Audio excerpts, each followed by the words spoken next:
At Amherst Alarm, you can always call us to help solve a problem with your central vacuum system. But sometimes the problem can be solved without having to call us to set up a service appointment. Here are some simple ways that you can troubleshoot your system, which will be demonstrated by our technician, Tyler.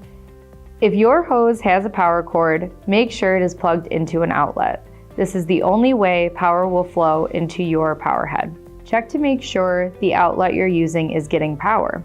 If your power head is turned on, but the brush is not spinning, either power isn't flowing into the head or a part inside the head is broken. There could be an issue with the brush or belt inside your power head. If your power head won't turn on, there is an issue with the electric flow in either the power head or the hose.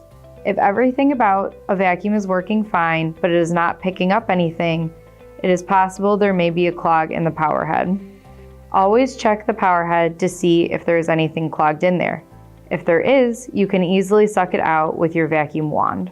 If you have any other questions troubleshooting your central vacuum system, or if there's a problem you can't solve on your own, please give us a call at 716-632-4600.